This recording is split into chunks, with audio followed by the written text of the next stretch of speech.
جیسے موسیٰ علیہ السلام اللہ تعالیٰ سے ملاقات کرنے کے لیے 40 دن کے لیے کوہ طور پر تشریف لے گئے تھے، تو نبی اللہ سے ملاقات کرنے کے لیے گئے ہیں، کچھ دنوں میں واپس آ جائیں۔ تو یہ اس طرح کی سینیریوز بنے ہوئے تھے، کوئی بھی ایکسیپٹ نہیں کر رہا تھا۔ تو ابو بکر صدیق رضی اللہ تعالیٰ عنہ وہ گئے، کیونکہ ان کی اپنی بیٹی کا گھر تھا، حضرت عائشہ کے گھر میں تھے اللہ کے نبی، تو وہاں پر دیکھا کہ ہاں انتقال ہو چکا ہے، پھر آپ باہر تشریف لائے، لوگوں کو بٹھایا، کچھ بیٹھ گئے، عمر نہیں بیٹھ رہے تھے، ٹھیک ہے، تو ابو بکر صدیق رضی اللہ تعالیٰ عنہ نے ایک چھوٹی سی تقریر فرمائی، اور جس میں دو آیات یہ پڑھی، انک میت و انہم میتون، کہ اے نبی جی آپ کو بھی ایک دن مرنا ہے اور ان کفار کو بھی مرنا ہے، اور دوسری آیت یہ پڑھی کہ افا امات او قتیلا، کہ اگر اللہ کے نبی مر جائیں یا قتل ہو جائیں تو کیا تم اپنے پاؤں پر الٹے پاؤں پھر جاؤ گے؟ ومن ینقلب علی عقبیہ فلن یضر اللہ شیئا، اور جو بھی نبی کی وفات کے بعد الٹے پاؤں پھرے گا وہ صرف اپنا ہی نقصان کرے گا۔ تو جب یہ دو آیات پڑھی سنی تو حضرت عمر کو بھی یقین آ گیا کہ ہاں یہ تو آیات قرآن کی ہیں، تو پھر وہ ان کی سب کی حیرت، سب کا جو تھا وہ ختم ہو گیا، اور سب چپ کر کے انتقال کو سچ مان کر بیٹھ گئے۔ تو یہ اس تقریر کا معاملہ ہے۔ اوپر بیان ہو چکا کہ مسجد نبوی میں صدیق اکبر تقریر فرما کر لوگوں کی حیرت دور فرما چکے ہیں۔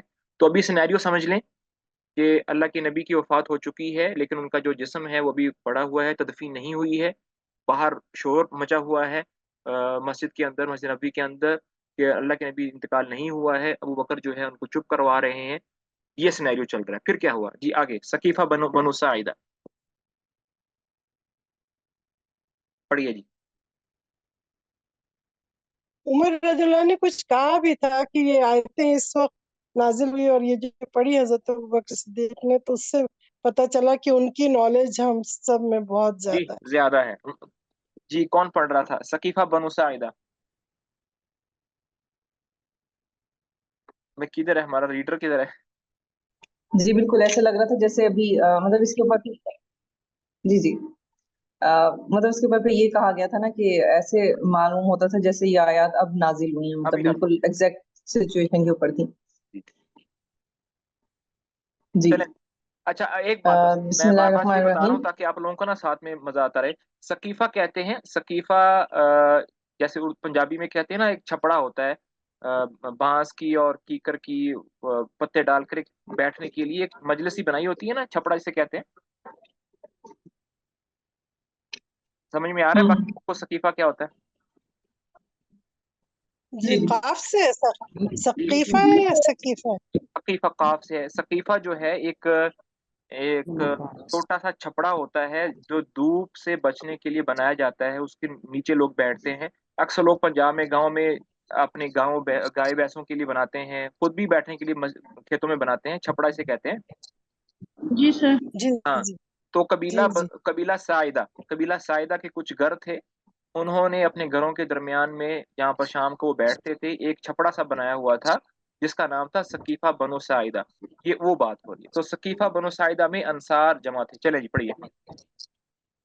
جی بسم اللہ الرحمن الرحیم۔ سقیفہ بنو ساعدہ میں انصار کے مجمع ہونے اور بلا مشاورت مہاجرین کسی امیر یا خلیفہ کے انتخاب کی نسبت گفتگو کرنے کی خبر پہنچی۔ آن صلی اللہ علیہ وسلم کی وفات کے بعد اسلام پر یہ سب سے زیادہ نازک وقت تھا۔ اگر اس خبر کو سن کر حضرت ابوبکر صدیق رضی اللہ تعالیٰ عنہ خاموش رہتے اور اس طرف متوجہ نہ ہوتے تو سخت اندیشہ تھا کہ مہاجرین اور انصار کی محبت اور اخوت ذرا سی دیر میں برباد ہو کر جمعیت اسلامی پارا پارا ہو جاتی۔ مگر چونکہ اللہ تعالیٰ نے اپنے دین کا خود حافظ و ناصر تھا، اس نے صدیق اکبر رضی اللہ تعالیٰ عنہ کو ہمت اور استقامت عطا فرمائی کہ ہر ایک خطرے اور ہر ایک اندیشے ان کی بصیرت اور قوت کے آگے فوز و اصلاح سے تبدیل ہو گیا۔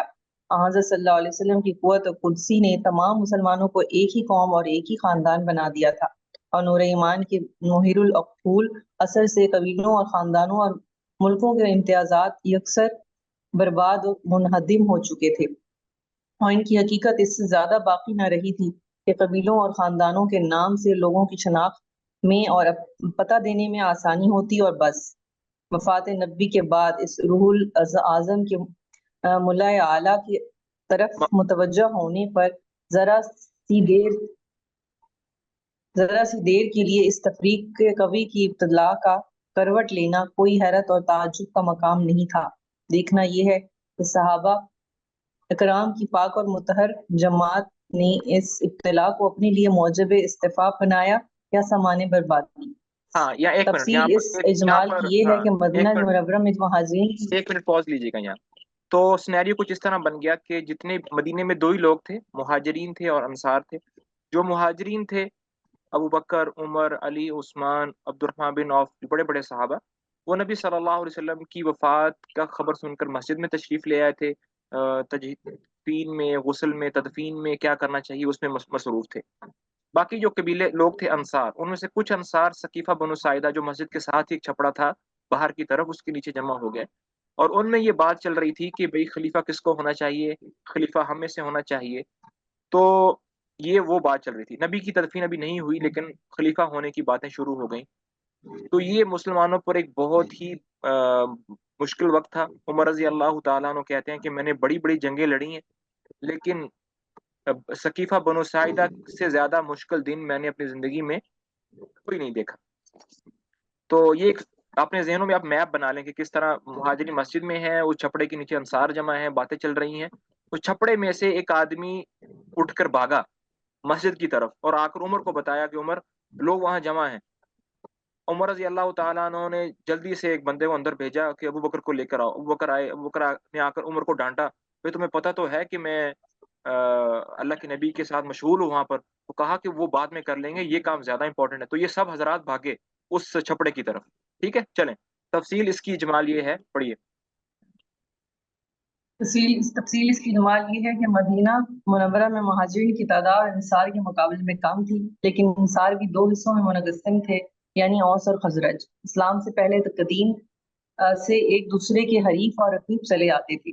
اس طرح مدینہ منورہ کے موجودہ مسلمانوں کو تین بڑے حصوں میں منقسم سمجھا جا سکتا تھا: اوس، خزرج، قریش یا مہاجرین مکہ. قبیلہ خزرج کے رئیس سعد بن عبادہ رضی اللہ تعالیٰ عنہ تھے. ان کے مکان سے متعلق ایک وسیع نشست گاہ تھی جس کی صورت یہ تھی کہ ایک وسیع چبوترا تھا، اس کے اوپر سائبان پڑا ہوا تھا اور اس کو ثقیفہ بنی ساعدہ کہتے تھے. بیت آن صلی اللہ علیہ وسلم کی وفات کا حال سن کر ایک طرف مسجد نبی صلی اللہ علیہ وسلم میں لوگ جمع ہو گئے تھے اور ان میں تقریباً سبھی مہاجرین تھے، کیونکہ مہاجرین کے مکانات اسی محلے میں زیادہ تھے. یہاں انصار بہت کم تھے. دوسری طرف بازار کے متصل ثقیفہ بنی ساعدہ میں مسلمانوں کا اجتماع تھا. اس مجمع میں تقریباً سب انصار ہی تھے. کوئی ایک دو مہاجر بھی اتفاقاً وہاں موجود تھے. اسلام کی ابتدا اور اس کی نشو و نما، مخالفین کی کوششیں، جنگ و پیکار کے ہنگامے، شرک کا مغلوب اور معدوم ہونا اور اسلامی قانون اور اسلامی آئین کے سامنے سب کا گردن ہی جھکا دینا، ان سب کچھ ان لوگوں کے پیش نظر تھا. اور وہ جانتے تھے کہ اسلام کے یہ نظام اب وفات نبی صلی اللہ علیہ وسلم کے بعد دنیا میں اسی وقت بحسن خوبی قائم رہ سکتا ہے کہ جب آپ کا جانشین مقرر کر لیا جائے.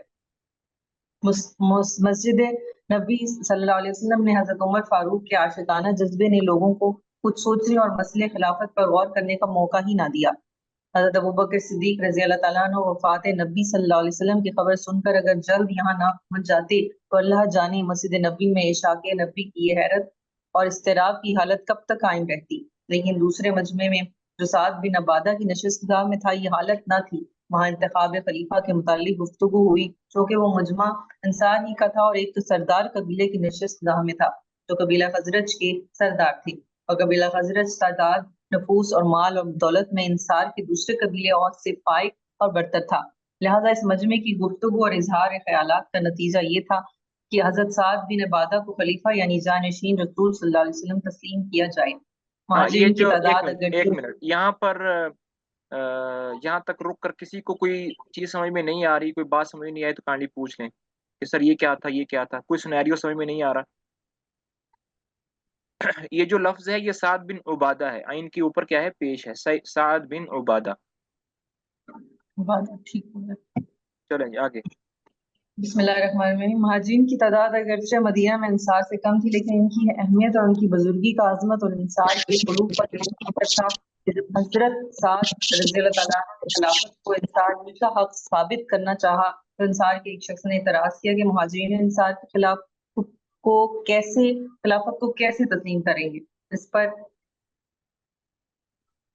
ایک دوسرے انصاری نے کہا اگر انہوں نے تسلیم نہ کیا تو ہم ان سے کہہ دیں گے کہ ایک خلیفہ تم اپنا مہاجرین میں سے بنا لو اور ایک خلیفہ ہم انصار میں سے بنا لیا ہے۔ حضرت سعد رضی اللہ تعالیٰ عنہ نے کہا کہ نہیں، یہ ایک کمزوری کی بات ہے۔ ایک اور انصاری نے کہا اگر مہاجرین نے ہمارے خلیفہ کو تسلیم نہ کیا تو ہم ان کو بذریعہ شمشیر مدینہ سے نکال دیں گے۔ اس مجمع میں جو چند مہاجرین تھے انہوں نے انصار کی مخالفت میں آواز بلند کی۔ اس طرح اس مجمع میں بحث و تکرار شروع ہو گئی۔ ممکن تھا کہ یہ ناگوار صورت ترقی کر کے جنگ اور پیکار تک پہنچ جاتی۔ یہ خطرناک رنگ دیکھ کر حضرت مغیرہ بن شعبہ رضی اللہ تعالیٰ عنہ وہاں سے چلے اور مسجد نبی صلی اللہ علیہ وسلم میں آ کر سقیفہ بنی ساعدہ کی رودات سنائی۔ یہاں مسجد نبی صلی اللہ علیہ وسلم نے حضرت ابوبکر صدیق رضی اللہ تعالیٰ عنہ اپنی تقریر ختم کر کے تجہیز و تکفین کے سامان کی تیاری میں مصروف ہو چکے تھے۔ اس وحشت انگیز خبر کو سن کر حضرت ابوبکر صدیق رضی اللہ تعالیٰ عنہ اپنے ہمراہ حضرت عمر فاروق رضی اللہ تعالیٰ عنہ اور حضرت ابو عبیدہ کو لے کر سقیفہ بنی ساعدہ کی طرف روانہ ہوئے۔ حضرت علی رضی اللہ تعالیٰ عنہ اور دوسرے صحابہ کرام کو تجہیز و تکفین کے کام کی تکمیل میں مصروف چھوڑ گئے۔ اگر اس وقت ابوبکر صدیق رضی اللہ تعالیٰ عنہ ذرا بھی تعامل فرماتے تو اللہ جانے کیسے کیسے خطرات رونما ہو جاتے۔ یہ تینوں بزرگ اس مجمع میں پہنچے تو وہاں ایک عجیب افراتفری اور تو میں کا عالم برپا تھا۔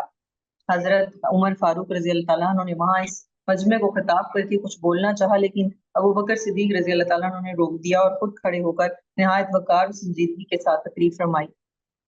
حضرت ابوبکر صدیق رضی اللہ تعالیٰ عنہ ابھی تھوڑی ہی دیر ہوئی تھی کہ حضرت عمر فاروق کی از خود رفتگی دیکھ چکے تھے، جو مسجد نبی میں کیا مطلب از خود رفتگی؟ جو جی وہ جب آپ صلی اللہ علیہ وسلم کی وفات کے اوپر وہ بہت زیادہ دل گرفتہ تھے۔ جی وہی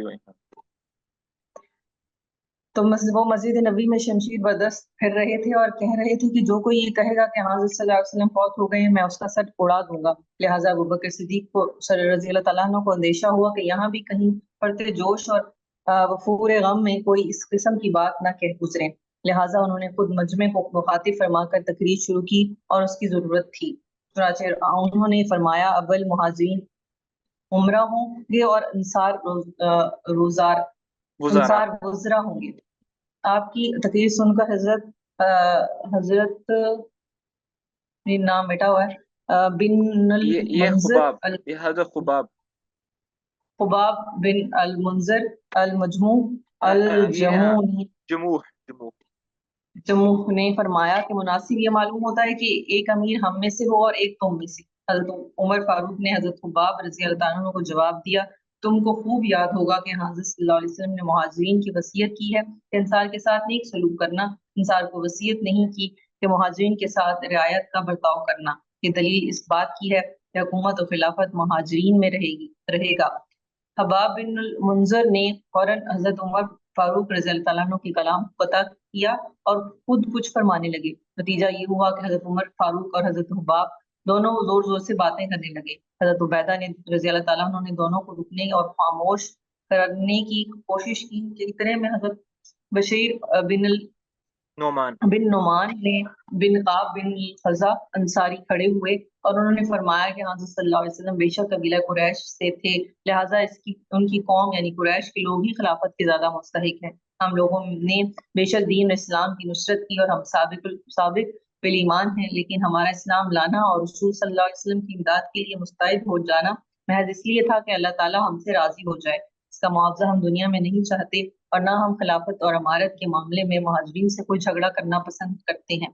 خباب بن المنذر نے کہا کہ بشیر تو نے اس وقت بڑی بزدلی کی بات کہی اور بنے بنائے کام کو بگاڑنا چاہا ہے۔ حضرت بشیر نے رضی اللہ تعالیٰ عنہ نے کہا کہ میں نے بزدلی کا اظہار نہیں کیا بلکہ میں نے تو اس بات کو ناپسند کیا ہے کہ ایک ایسی قوم سے خلافت اور امارت کے متعلق جھگڑا کر جو خلافت اور امارت کی مستحق ہے۔ کیا اے خباب رضی اللہ تعالیٰ عنہ تو نے سنا نہیں کہ حضرت صلی اللہ علیہ وسلم نے فرمایا الائمۃ من قریش،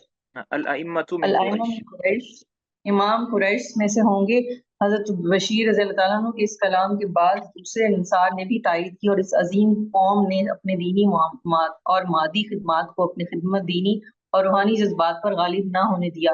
حضرت خباب بن المنذر نے بھی یہ بات سن کر خاموش ہو گئے اور انہوں نے فوراً اپنی رائے تبدیل کر لی۔ ان کے خاموش ہوتے ہی یکلخت تمام مجمع پر سکون اور خاموشی طاری ہو کر خلافت کے متعلق مہاجرین اور انصار کا نزاع یکا یک دور ہو گیا اب حضرت ابو بکر رضی اللہ تعالیٰ عنہ نے فرمایا کہ یہ عمر رضی اللہ تعالیٰ عنہ اور حضرت ابو عبیدہ رضی اللہ تعالیٰ عنہ موجود ہیں، تم ان دونوں میں سے ایک کو پسند کر لو۔ حضرت ابو عبیدہ رضی اللہ تعالیٰ عنہ اور حضرت عمر رضی اللہ تعالیٰ عنہ نے کہا کہ نہیں، حضرت ابو بکر صدیق مہاجرین میں سب سے افضل ہیں، یہ غار میں رسول صلی اللہ علیہ وسلم کے رفیق تھے، نماز کی امامت کرانے میں رسول صلی اللہ علیہ وسلم نے ان کو اپنا قائم مقام بنایا، حالانکہ نماز امور دین میں سب سے افضل شے ہے۔ بس حضرت ابو بکر صدیق کے ہوتے ہوئے کوئی دوسرا خلافت اور امارت کا مستحق نہیں ہو سکتا۔ یہ فرمانے کے بعد سب سے پہلے حضرت عمر فاروق نے حضرت ابو بکر صدیق کے ہاتھ پر بیعت کی، اور ان کے بعد حضرت ابو عبیدہ، حضرت بشیر بن سعد انصاری نے بیعت کی۔ پھر تو یہ کیفیت پیدا ہو گئی کہ چاروں طرف سے لوگ بیعت کے لیے ٹوٹ پڑے، یہ خبر باہر پہنچی اور لوگ سنتے ہی دوڑ پڑے۔ غرض تمام مہاجرین اور انصار نے حضرت ابو بکر صدیق کے ہاتھ پر بلا اختلاف متفقہ طور پر بیعت کر لی۔ انصار میں صرف حضرت سعد بن عبادہ نہیں، اور مہاجرین میں سے ان لوگوں نے جو تجہیز و تکفین کے کام میں مصروف تھے اس وقت ثقیفہ بنو ساعدہ میں بیعت نہیں کی۔ حضرت سعد رضی اللہ تعالیٰ عنہ تھوڑی دیر کے بعد اسی روز حضرت ابو بکر صدیق رضی اللہ تعالیٰ عنہ کے ہاتھ پر بیعت کر لی۔ حضرت علی رضی اللہ تعالیٰ عنہ اور حضرت زبیر رضی اللہ تعالیٰ عنہ نے مہاجرین میں سے 40 روز تک محض اس شکایت کی بنا پر بیعت نہیں کی کہ ثقیفہ بنو ساعدہ کی بیعت میں ہمیں کیوں شریک مشورہ نہیں کیا گیا۔ حضرت علی رضی اللہ تعالیٰ عنہ ایک دن حضرت ابو بکر صدیق کے پاس آئے اور کہا کہ میں آپ کی فضیلت اور استحقاق کے خلافت کا منکر نہیں ہوں، لیکن شکایت یہ ہے کہ ہم رسول صلی اللہ علیہ وسلم کے قریبی رشتہ دار ہیں، آپ نے ثقیفہ بنو ساعدہ میں ہم سے مشورہ کیے بغیر کیوں لوگوں سے بیعت لی؟ آپ اگر ہم کو بھی وہاں بلوا لیتے تو ہم بھی سب سے پہلے آپ کے ہاتھ پر بیعت کرتے۔ حضرت ابو بکر صدیق رضی اللہ تعالیٰ عنہ نے فرمایا کہ رسول صلی اللہ علیہ وسلم کے رشتہ داروں کے ساتھ سلوک کرنا مجھ کو اپنے رشتہ دار کے ساتھ سلوک کرنے سے زیادہ عزیز اور محبوب ہے۔ میں نے ثقیفہ میں بیعت لینے کی غرض سے نہیں گیا تھا، بلکہ مہاجرین اور انصار کی نزاع کو رفع کرنے نہایت ضروری تھا۔ دونوں فریق لڑنے اور ماننے بننے پر تیار تھے۔ میں نے خود اپنی بیعت کی درخواست نہیں کی، بلکہ حاضرین نے خود بالاتفاق میرے ہاتھ پر بیعت کی۔ اگر اس وقت میں بیعت لینے کو ملتوی رکھتا تو اس اندیشہ اور خطرے کے دوبارہ زیادہ طاقت سے نمودار ہونے کا کبھی احتمال تھا۔ تم جبکہ تجہیز و تکفین کے کام میں مصروف تھے، میں نے اس عجلت میں تم کو کیسے وہاں سے بلوا سکتا تھا؟ حضرت علی رضی اللہ تعالیٰ عنہ نے یہ باتیں سن کر فوراً شکایت واپس لی، اور اگلے روز مسجد نبی صلی اللہ علیہ وسلم میں مجمع عام کے روبرو حضرت ابو بکر صدیق رضی اللہ تعالیٰ عنہ کے ہاتھ پر بیعت کی۔ حضرت ابو بکر ایک منٹ آگے پڑھیں یا کافی ہے؟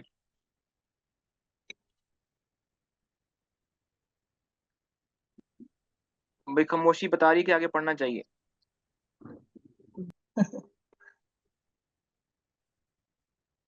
جی سر آگے پڑھیں۔ مجھے ایسا لگ رہا ہے کہ جیسے میں اس زمانے میں جی رہا ہوں نا، فلم چل رہی ہے نا پوری آگے۔ ہاں جی اور اس وقت آپ ڈسکرائب کرنے والے موجود ہیں، اس لیے سب کو بہت اچھا لگ رہا ہے۔ تو دیکھیں یہاں پر ماشاءاللہ جو اس کتاب کے لکھنے والے ہیں انہوں نے یہ خود ہی مسئلہ سالو کر دیا کہ کچھ لوگوں کو بیعت لینے میں پرابلم ہوئی تھی، حضرت علی کو بھی، لیکن وہ کیا کیا انہوں نے فوراً ہی شکایت کیا کر لی، واپس کر لی۔ تو بعض حضرات یہ اگر بات کریں کہ حضرت علی نے بیعت نہیں کی تھی، ان کو یہ مسئلہ تھا وہ مسئلہ تھا، تو اب پورا سینیریو سمجھ میں آ گیا کہ بیعت کس طرح ہوئی تھی، علی رضی اللہ تعالیٰ کو کیا مسئلہ تھا، پھر وہ کیسے شکایت کی اور پھر وہ شکایت دور ہو گئی، مسئلہ ختم، پھر ہم کیوں اب دوبارہ سے اس کو کر رہے ہیں۔ چلیں جی، میں یہ سوچ رہا تھا کہ ہماری جو ریڈر ہیں تھک نہ جائے نا، کون پڑھے گا؟ اور جی کوئی اور پڑھنا ہے تو ضرور پڑھیں۔ ہاں کدھر ہے بھائی، کدھر ہے؟ کیا میں پڑھتی ہوں سر؟ ایک میں تو چیز بھی ذرا سے مجھے بتا دیجیے گا کہ یہ جو اکثر ان کے بعد جب اسٹارٹ کرتے ہیں تو سب لوگ یہاں بسم اللہ الرحمن الرحیم کہتے ہیں، وہ قرآن کے لیے تو ٹھیک ہے، کیا اور چیزوں میں بھی جائز ہے؟ ہاں یہاں پر ایک بات اور بھی ایڈ کرنی ہے تاکہ ہم لوگوں کو پڑھنے میں آسانی رہے۔ ایک تو بس جب مجلس شروع ہو گئی ہے تو بسم اللہ جو ہے نا وہ ایک دفعہ ہی کہیں گے، الا یہ کہ کلاس ختم ہو جائے پھر دوبارہ شروع ہو تو بسم اللہ دوبارہ پڑھ سکتے ہیں۔ نہیں یہ انہوں نے جیسے بات کی نا کہ قرآن کے لیے تو اعوذ باللہ پڑھنا ضروری ہے نا، قرآن میں خود لکھا ہوا ہے کہ آپ نے اعوذ باللہ پڑھنا۔ ہاں وہ بھی میں تھوڑا سا ایکسپلین کر دیتا ہوں۔ مثال کے طور پر آپ قرآن پڑھ رہی ہیں تو آپ شروع کریں گی اعوذ باللہ من الشیطان الرجیم بسم اللہ الرحمن الرحیم۔ آپ نے ایک صفحہ پڑھا، 2 صفحہ پڑھا، بیچ میں آپ کو کوئی کال آ گئی، آپ نے موبائل سے کال لی، دوبارہ پھر تلاوت میں اسی وہاں پر بیٹھے بیٹھے دوبارہ تلاوت کی طرف آ گئی تو آپ بسم اللہ پڑھ کے سٹارٹ کرنا، ٹھیک ہے؟ وہاں پہ دوبارہ اعوذ باللہ نہیں پڑھیں گے؟ نہیں، اگر آپ اسی مجلس میں بیٹھی ہوئی ہیں، آپ نے قرآن بند نہیں کیا تھا، اسی مجلس میں آپ بیٹھی ہوئی، وہیں پر بیٹھی آپ نے کال سن لی، ٹھیک ہو گیا؟ اگر آپ نے قرآن بند کر کے مثال کے طور پر آپ بیٹھی ہوئی تھیں، آپ کی کسی خادمہ نے، بیٹی نے، بہن نے کہا کہ نمک کتنا ڈالنا ہے ہنڈیا میں، تو آپ نے ان کو کہا 2 چمچ ڈالنے ہیں، 2 ایسے کرنا ہے، تو دوبارہ قرآن کی طرف مشغول ہو گئی. اسی مجلس میں قرآن بند نہیں کیا تو بسم اللہ پڑھ کے ٹھیک کرنا ہے. لیکن آپ قرآن بند کر کے وہاں سے اٹھ کر آپ چلی گئیں، پھر کام کر کے دوبارہ واپس آ کے قرآن کھولا ہے، تو پھر اب اعوذ باللہ پڑھ کے شروع کرنا ہے. ٹھیک. ہاں، تو اس میں خلاصہ یہ ہے کہ مجلس چینج نہیں ہوئی، مجلس چینج نہیں ہوئی، آپ نے قرآن بھی بند نہیں کیا، جسٹ آپ نے صحیح. تلاوت روک کر 1-2 منٹ کے لیے اپنا کوئی کام کیا، پھر وہیں سے دوبارہ شروع کیا، تو بسم اللہ پڑھ کے کنٹینیو کریں گے. اسی طرح ٹھیک. بسم اللہ بھی اسی طرح سے ہے. بسم اللہ ایک دفعہ ہم نے شروع میں پڑھ لیا، بس اب کلاس کنٹینیو ہے، میں اس میں ایکسپلین کر رہا ہوں، بیچ میں آواز کٹ رہی ہے وغیرہ وغیرہ، تو ایک دفعہ ہی پڑھنا کافی ہے. الا یہ کہ ہم کہیں گے بھی کلاس جو ہے وہ اب بریک ہے 15 منٹ کی، آپ پانی شانی پی لیں، بعد میں دوبارہ آئیں گے تو پھر بسم اللہ پڑھ کے سٹارٹ کر سکتے ہیں. دوسری بات جو کہ اہم ہے وہ یہ ہے کہ بس اب ہم نے سب لوگوں کے ساتھ صلی اللہ علیہ وسلم رضی اللہ تعالیٰ عنہ کہہ دیا. اب کہنا ضروری نہیں ہے، بس ایک مجلس میں ایک دفعہ کہنا واجب ہے، وہ ہم نے کر لیا. تو ابھی ہم کیا کریں گے، جب بھی کسی صحابی کا نام آئے گا تو ابو بکر کہہ کر بس آگے چلے جائیں. ٹھیک ہے، جی سر. چلیں. سر مجھے تھوڑا بیعت کو تھوڑا سمجھا ایلابریٹ کر دو سر. جی، آ، بیعت مطلب بیعت مطلب جی مطلب کیا سر؟ اور بیعت کیا ہوتی ہے؟ آج ہاں بیعت کیا ہوتی ہے؟ ہاں، یہ پہلی بات تو یہ ہے کہ آج کی جو بیعت ہے پیری مریدی والی، وہ والی اور وہ ابو بکر کی بیعت، ان دونوں میں زمین آسمان کا فرق ہے. جی. بیعت یہ ہوتی ہے کہ وعدہ کرنا، پرومس کرنا کہ میں آپ کو فالو کروں گا، آپ کی کبھی بھی نافرمانی نہیں کروں گا، آپ کا ساتھ دوں گا، خوشی میں، غمی میں، تنگی میں، آسانی میں، ہر حال میں آپ کو فالو کروں گا، آپ کے حکم کی تعمیل بجا لاؤں گا. جی. یہ بیعت ہوتی ہے. لیکن یہ قرآن پاک میں جہاں بھی بیعت کا ذکر آیا ہے وہ امیر المومنین، مسلمانوں کا جو بڑا ولی ہوتا ہے، ولی سے مراد جو اس کا کیئر ٹیکر ہوتا ہے، جی. یہ وہ ہے.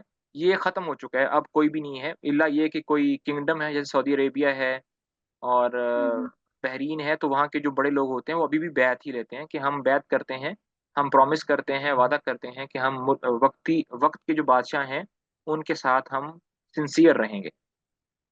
اوکے. ان شارٹ بیعت مطلب پرومس. پرومس ہوتا ہے، کمٹمنٹ ہوتی ہے، کمٹمنٹ کہہ لیں. کمٹمنٹ. اوکے. ہاں ابھی وہ آج کل وہ پیر مریدوں کا ہوتا ہے سر، وہ تو بالکل بلا وجہ ہے نا سر، اس کا کچھ ہاں، اس میں وہ نہیں، اسلام میں اس کا اس کا دینا نہیں ہے. نہیں، وہ اس کی شرعی حیثیت کوئی نہیں ہے، مطلب اس کو جائز ناجائز نہیں کہہ سکتے، وہ ایک کمٹمنٹ ہے کہ بھائی میں آپ جیسا آپ کہیں گے میں ویسا کروں گا. وہ ایک کمٹمنٹ، ایسے کمٹمنٹ ہوتی ہے. اوکے. یہ بیعت جو لینا ہوتا ہے یہ مسلم حکمران جو ہے انہی کے لیے یہ ورڈ یوز ہوگا نا. جی جی یہ جی، باہر جو باہر ملکوں میں جو اوتھ لیتے ہیں پاسپورٹ دینے کے، وہ ڈفرینٹ چیز ہے. وہ ڈفرنٹ چیز ہے. بیعت کا مطلب ہوتا ہے کمٹمنٹ کرنا.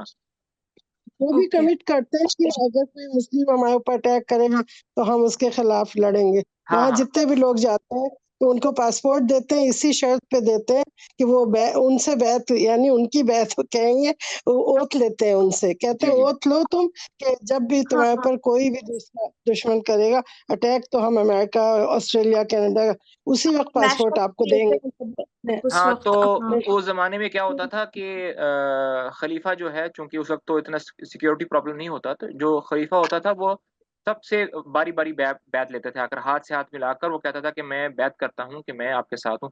پھر اگلا بندہ، تو گھنٹوں گھنٹوں بیعت ہوتی تھی. جو دور ہوتے تھے ان سے وہ نیابتاً بیعت لیتے تھے، مطلب اپنا خلیفہ اپنا بندہ بھیجتا تھا کہ تم جاؤ اور وہاں جا کر میری بیعت لے کر آؤ، تو وہ جاتا تھا کہ میں خلیفہ ابو بکر کی طرف سے آیا ہوں، تو وہ ایسے نائب بھیجتے تھے اپنے. ٹھیک ہو گیا. آج کے زمانے میں کیا ہوتا ہے، آج کے زمانے میں بیعت کیسے لیتے ہیں؟ سیکورٹی کی. سوشل میڈیا کے زمانہ ہے نا، تو سوشل میڈیا پر بیعت لے لیتے ہیں. ہر بندہ اپنے ٹویٹر اکاؤنٹ پر یہ لکھ دیتا ہے کہ میں بیعت کرتا ہوں کہ ملک سلمان جو ہے نا وہ ہمارے بادشاہ ہیں، میں ان کے ساتھ ہوں. چلیں. آج کل بھی ہوتے ہیں سعودی عرب میں یہ؟ جی ہوتی ہے اور ہر سال اس کو رینیو کرنا ہوتا ہے.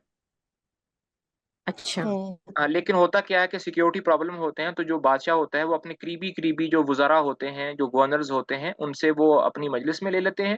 باقی جتنی بھی پبلک ہوتی ہے، اگر کوئی دکاندار ہے تو اپنی دکان پر اپنی بلڈنگ پر ایک بینر لکھوا کے لا دیتے ہیں کہ ہم ملک سلمان کے ساتھ ہیں۔ ٹویٹر والے ٹویٹر پر اس طرح جو ہے نا وہ لکھ کے لگا دیتے ہیں۔ اسکول والے اسکول پر آپ کو اکثر بینر لگا ہوگا، نحن مع ملک سلمان وغیرہ وغیرہ، تو وہ اس طرح اظہار کر دیتے ہیں۔ تو یہ جائز ہے نا؟ ہاں، یہ اس میں پرابلم اور ہے، لیکن اگر ایک آپ کے ملک کا بادشاہ بن گیا ہے، وہ جیسا بھی ہے، بصیرت جی مسلمان اس کو فالو کرنا یہ میرے دینی طور پر واجب ہے۔ جی، یہ واجب ہے، لیکن یہ جو باہر کی کنٹریز میں جا کے مسلم لیتے ہیں، ان کے ڈیفینڈ کرنے کی بیعت اور پاسپورٹ لیتے ہیں، دیٹ از اوکے، وہ کیا وہ تو جائز ہے؟ وہ تو اور ہے کوئی، وہ بھی ہے، وہ تو ہم اور مسئلہ کر رہے ہیں نا، ابھی ہم صرف خلافت کی بات کر رہے ہیں۔ اچھا چلیں ٹھیک ہے۔ چلیں جی، ابوبکر کا خطبہ تو بیعت سے واپس ہو کر سب سے پہلے انہوں نے کیا کام کیا؟ چلیں جی۔ جی، میں تمہارا سردار بنایا گیا ہوں، حالانکہ میں تم سے بہتر کہانی نہیں ہوں، اوپر سے پڑھے بس نا، حضرت ابوبکر کا خطبہ بیعت ثقیفہ سے واپس آ کر۔ اوکے۔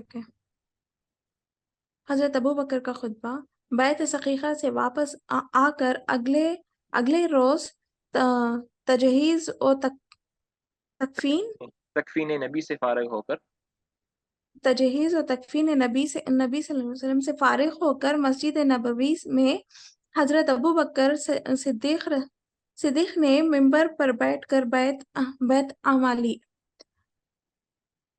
بعد ازاں کھڑے ہو کر خطبہ ارشاد فرمایا اور حمد و نعت کے بعد لوگوں سے مخاطب ہو کر کہا کہ میں تمہارا سردار بنایا گیا ہوں، حالانکہ میں تم سے بہتر نہیں ہوں، بس اگر میں نیک کام کروں تو تمہارا فرض ہے کہ میری مدد کرو، اور اگر میں کوئی غلط راہ اختیار کروں تو فرض ہے کہ تم مجھ کو سیدھے راستے پر قائم کرو۔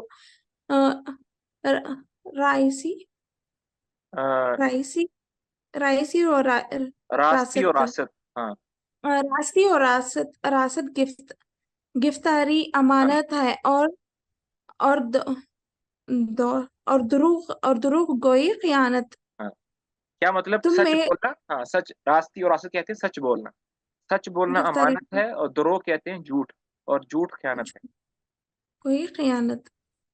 تم میں جو ضعیف ہے وہ میرے نزدیک خوئی ہے، جب تک کہ میں اس کا حق نہ دلوا دوں، اور تم میں جو خوئی ہے وہ قوی میرے ہے، نزدیک تم میں سے جو قوی ہے۔ قوی ہے، ہاں، تم میں سے جو قوی ہے وہ میرے نزدیک ضعیف ہے، جب تک کہ میں اس سے حق نہ لے لوں۔ تم لوگ جہاد کو ترک نہ کرنا، جب کوئی قوم جہاد ترک کر دیتی ہے تو وہ ذلیل ہو جاتی ہے، جب تک کہ میں اللہ اور رسول کی اطاعت کروں تم میری اطاعت کرو، جب میں اللہ اور اس کے رسول کی نافرمانی کروں تو تم میرا ساتھ چھوڑ دو، کیونکہ پھر تم پر میری اطاعت فرض نہیں ہے۔ اس روز 33,000، 33,000۔ ایک 33,000 صحابہ ایک کرام نے ایک منٹ جی، جنت۔ یہاں پر ابھی جو بات ہو رہی ہے اس میں انہوں نے کہا کہ اگر میں نبی صلی اللہ علیہ وسلم کی اگر پیج اوپر نیچے کریں گے تو ہاں، کہ میں اللہ اور اس کے رسول کی نافرمانی کروں تو تم میرا ساتھ چھوڑ دو، کیونکہ تھوڑا پیج اوپر کریں کیونکہ تو تم ابھی پر، آپ نے تم پر میری اطاعت فرض نہیں ہے، ہاں، تو ابھی آپ نے کہا کہ حکمران جیسا بھی ہو تو اس کی اطاعت واجب ہے، تو یہ کلیش کر رہے ہیں دونوں باتیں؟ نہیں، اس میں کلیش اس وجہ سے نہیں ہے، کلیش ہے اس میں، دیکھیں وہ زمانے کے جو خلفاء تھے ان کو، وہ پڑھے لکھے ہوتے تھے دینی اعتبار سے، ان کو پتہ ہوتا تھا کہ کون سی چیز اللہ کے اور رسول کے مطابق ہے اور کون سی چیز نہیں۔ آج کے زمانے میں یہ چیزیں نہیں ہیں، ٹھیک ہے؟ تو علماء اس میں یہ کہتے ہیں کہ اگر آپ کا ولی جو ہے، آپ کا کیئر ٹیکر، آپ کا جو حکمران ہے، وہ آپ کو کوئی ایسا حکم دے جس کا دین کے ساتھ کوئی تصادم نہیں ہو رہا، اس کو ماننا واجب ہے۔ لیکن اگر کوئی ایسا حکم دیتا ہے جو کہ دین کے ساتھ ٹکرا رہا ہے، اور تمہارے اندر ہمت بھی نہیں ہے اس کو کرنے کی، اس کو مقابلہ کرنے کی، تو آپ اس کو اگر مان سکتے ہو اور بہت مطلب تھوڑا بہت اس کے اندر ہے تو آپ کر سکتے ہو، اس کا گناہ قرآن پر جائے گا، تم پر نہیں ہوگا۔ اوکے جیسے مثال کے طور پر نبی صلی اللہ علیہ وسلم نے ایک مجلس کے اندر فرمایا کہ میرے بعد تم دیکھو گے ایسے حکمران جو نمازوں کو ضائع کریں گے، نمازوں کو اپنے صحیح وقت پر نہیں پڑھا کریں گے۔ تو ابن عمر رضی اللہ تعالیٰ عنہ پاس بیٹھے ہوئے تھے، کہا یا رسول اللہ اگر ہمیں وہ ٹائم ملے تو ہم کیا کریں؟ تو آپ نے فرمایا کہ تم ان کے پیچھے نماز پڑھ لیا کرنا۔ ہوں فرمایا سلو خلف کلی برن و فاجرین، تم ہر اس حکمران کے پیچھے نماز پڑھ لیا کرنا اور فتنہ کریٹ نہ کرنا۔ اوکے تو اب ہاں جی جی اب جیسے ہمارے تو حکمران سود اللہ تعالیٰ اور نبی صلی اللہ علیہ وسلم کے ساتھ جنگ ہے، اور ایسے بل پاس ہو رہے ہیں تو ہم کیا کریں؟ دیکھیں وہ جو بل پاس ہو رہے ہیں ابھی ہم آپ ڈینمارک میں ہیں نا، جی دیکھیں وہ جو بل پاس کرتے ہیں وہ ایسا تو نہیں کہتے کہ ہر ایک کو سود کا معاملہ کرنا ہے، نہیں یہ نہیں میں جانتی۔ ایسا نہیں ہوتا ہے، بلکہ وہ ایک بل پاس کر دیتے ہیں۔ یہ تب بات ہوتی ہے کہ جب ہر ایک کو یہ کام کرنا ہی کرنا ہے۔ ہوں مثال کے طور پر کوئی مسلمان کا امام یہ کہہ دے کہ بھئی ہم جو ہے نا 9 کی بجائے 10 کو عرفات کا دن منائیں گے بس، اوکے تو اب کیا کریں؟ ہم اس کی اتباع نہیں کریں گے۔ ہم اس کی اتباع کریں گے نا، کیونکہ 9 کو تو ہم ہی اکیلے ادھر ہوں گے نا، ایک بندہ ادھر ہوگا، یا تو لیکن اس کا گناہ کس کے چلا جائے گا؟ اس کا گناہ چلا جائے گا۔ مثال کے طور پر اس کی سب سے سمپل اگزامپل آج کے دور میں یہ ہے کہ چاند نظر آنے کا جو معاملہ ہے وہ حکومت کے پاس ہے سعودی عرب میں۔ اگر سعودی ہوں عرب گورنمنٹ کہتے ہیں کہ چاند نظر آ گیا ہے تو روزہ رکھیں، کیا ہم نے کبھی فزیکلی جا کر دیکھا ہے چاند نظر آیا یا نہیں آیا؟ نہیں ہم کیا کرتے ہیں؟ ہم ان پر بلیو کر کے روزہ رکھ لیتے ہیں۔ اب وہ جانے اور اللہ جانے ہمارا روزہ صحیح ہے، اوکے ٹھیک ہے؟ یہ جو سودی معاملات ہیں بل پاس کرنا، اس میں جو حکمران ہیں وہ یہ نہیں کہتے کہ ہر چھوٹے بڑے نے مرد عورت نے سود کھانا ہی کھانا ہے، بس وہ ایک بل پاس کر دیا ہے۔ تو اس میں جہاں تک میری معلومات ہے وہ یہ ہے کہ بہت سارے ممالک میں جیسے نیوزی لینڈ میں ہے، ساؤتھ افریقہ میں ہے، اس میں مسلمانوں نے آپس میں مل کے کچھ نہ کچھ کمیونٹی لیول پر اسکول ہاؤسنگ کا بنایا ہوا ہے جو کہ سود سے پاک ہے۔ اوکے ہاں ہاؤسنگ میں خاص طور پر اب مجھے یاد نہیں آ رہا کون سا ملک ہے، شاید نیوزی لینڈ ہے، اس میں انہوں نے آپس میں مل کر قرض دینے کا طریقہ بنایا ہوا ہے، وہ سود سے پاک ہے۔ تو ایسا آپشن آپ چوز کر سکتے ہیں، اس میں نافرمانی کا عنصر نہیں آئے گا۔ اوکے انشاءاللہ چلے بارک اللہ فیکم۔ چلے جی، اب دیکھیں لکھا ہوا ہے کہ 33,000 صحابہ نے حضرت ابو بکر کے ہاتھ پر بیعت لی، تو اکیلے اکیلے سے جو ہے نا بیعت لی، اس میں کافی دن مہینے لگ جاتے ہیں۔ چلیں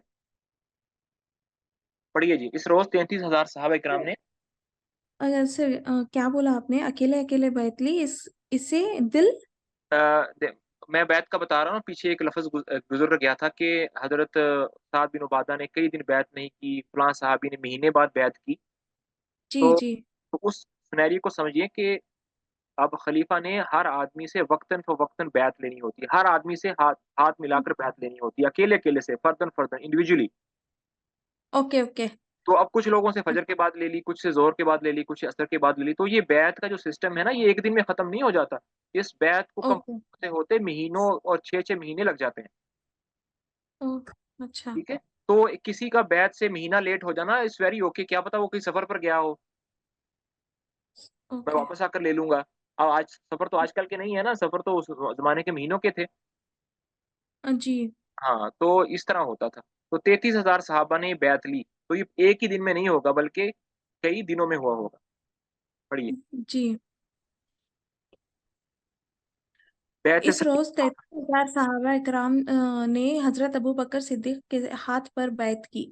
بیعت سقیفہ کے بعد مدینہ منورہ اور مہاجرین و انصار میں اس اختلاف کا نام و نشان بھی کہیں نہیں پایا گیا۔ جو بیعت سے چند منٹ پیشتر مہاجرین و انصار میں موجود تھا، سب کے سب اسی طرح شیر و شکر شیر و شکر، شیر کہتے ہیں دودھ کو اور شکر کہتے ہیں شکر کو۔ چیر و شکر اور ایک دوسرے کے بھائی بھائی تھے۔ یہ بھی ایک سے بڑی دلیل اس امر کی ہے کہ صحابہ کرام رضوان اللہ علیہم اجمعین جو براہ راست درسگاہ نبوی سے مستفیض ہوئے تھے۔ مستفیض ہوئے تھے، پورے طور پر دین کو دنیا پر مقدم کر چکے تھے، اور دنیا میں کوئی گروہ اور کوئی جماعت ان کے مرتبے کو نہیں پہنچ سکتی۔ جب اس بات پر غور کیا جاتا ہے کہ صحابہ کرام میں سے 33,000 صحابہ نے ایک دن میں یہ لفظ ہے بطیب خاطر، مطلب willingly، جی یہ لفظ ہے بطیب خاطر، اوکے، اور مطلب اس کا willingly۔ اوکے، ٹھیک ہے، آگے چلیں۔ حضرت ابوبکر، صحابہ نے ایک دن میں بطیب خاطر حضرت ابوبکر صدیق کے ہاتھ پر بیعت کی، اور پھر تمام ملک عرب اور سارے مسلمان نے آپ کو خلیفہ رسول تسلیم کیا، تو خلافت صدیقی سے بڑھ کر کوئی دوسرا اجماع امت نظر نہیں آتا۔ چلیں آگے میں پڑھوں، میں نے پڑھا ہی اوکے، نہیں آج۔ اچھا جی، تو سب سے پہلا کام حضرت اسامہ کی روانگی۔ حضرت اسامہ جو ہیں وہ 17-18 سال کے، 20 سال کے ٹین ایج ہیں۔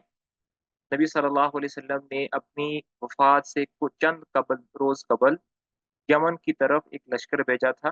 اس لشکر کی جو سرپرستی تھی، اس کے جو امیر تھے، وہ حضرت اسامہ کو بنایا تھا، لیکن یہ ابھی لشکر نکلا نہیں تھا مدینے سے، نبی صلی اللہ علیہ وسلم کا انتقال ہو چکا، تو یہ لشکر جو ہے نا مدینہ میں ہی ٹھہر گیا نہیں، تو اب اس کی روانی کا وقت آنے والا ہے۔ حضرت صلی اللہ علیہ وسلم کی وفات سے چند ماہ بیشتر یمن و نجد، یمن وہی یمن ہے آج کل کا، نجد جو ہے نا یہ آج کل جو ریاض جہاں ہم لوگ رہ رہے ہیں، آنٹی کشور رہ رہی ہیں، یہ علاقہ ہے، صحیح ہے۔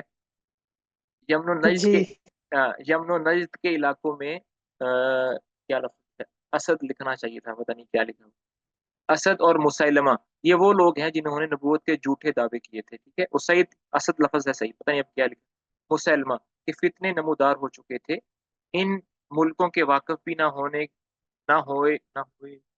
پائے تھے، چھوٹے مدیانے، ہاں ٹھیک ہو گیا، یعنی نبی صلی اللہ علیہ وسلم کی وفات کے بعد چھوٹے چھوٹے ساشے پیک، ٹھیک ہے نا، نبی جو ہیں وہ ظاہر ہونا شروع ہو گئے۔ تو یہ سر ایک سوال ہے، جی، سر یہ فتنے جو اسود و مسلمہ، یہ کون سے فتنے تھے؟ مطلب یہ کچھ لوگ جنہوں نے نبی صلی اللہ علیہ وسلم کی وفات کے بعد یہ کلیم کیا کہ ہم بھی نبی ہیں، ہمارے پاس بھی وحی آتی، نبوت کا دعویٰ کر دیا، نبوت کا کلیم کر دیا، یہ وہ فتنے ہیں۔ تو ایک شخص مسلمہ تھا، ایک اسد تھا، پتہ نہیں کیا نام لکھا ہوا ہے، اسد تھا، ایک عورت تھی سجا بنت حارثہ، یہ تین تو حضرت ابوبکر کے زمانے میں ہی انہوں نے نبوت کا دعویٰ کیا تھا۔ تو جب انہوں نے نبوت کا دعویٰ کیا تو جو ابھی نئے مسلمان ہوئے تھے، جن کو مسلمان ہوئے ایک صبح 2 صبح ہوئی تھی، تو وہ اس طرح کے لوگ جو ہے نا ان نئے نبوت کے چکر میں آ گئے، ٹھیک ہو گیا۔ یہ لفظ جو مدعیان نبوت یعنی جی دین کی دعوت دینا۔ نہیں، مدعی ہوتا ہے کوئی چیز کلیم کرنا، کسی چیز کو کلیم کرنا کہتے ہیں مدعی، اچھا، اور مدعی، ہاں، مدعیان نبوت کو کلیم کرنے والے کہ ہم نبی ہیں۔ صحیح۔ چلیں جی، نبوت کے شیطانی فتنے نمودار ہوئے اور یہ 9 مسلم لوگ ان کے فریب میں آ گئے۔ نجد کی طرف، نجد جو ہے آج کل ریاض سعودی عرب کا سینٹر کا ایریا ہے، جیسے یہ درعیہ ہے، ریاض ہے، بحرین ہے، یہ والے ایریے ہیں۔ تو نجد کی طرف تو وہی کیفیت برپا تھی، لیکن وفات نبی صلی اللہ علیہ وسلم سے بیشتر یہ اسود انسی ہے، صحیح ہے، اسود انسی کا کام تمام ہو چکا تھا۔ لیکن ان میں سے اب میں نے آپ کو بتایا کہ 3 لوگوں نے نبوت کا دعویٰ کیا، ایک اسود انسی، دوسرا مسیلمہ الکذاب، اور تیسری ایک عورت ہی سجح بنت حارثہ۔ ان 3 لوگوں میں سے اسود کا کام پہلے ہو چکا تھا، مگر یمن کی طرف ابھی زہریلے اثر اور سامان کا فتنہ بکلی ہی استحصال نہیں ہوا تھا۔ وفات نبوی کی خبر بر اعظم عرب میں نہایت سرعت اور برق رفتاری کے ساتھ پھیل گئی، اور پھیلنی چاہیے تھی۔ اس خبر نے ایک طرف جدید اسلام اور محتاج تعلیم قبیلوں کے خیالات میں تبدیلی پیدا کر دی،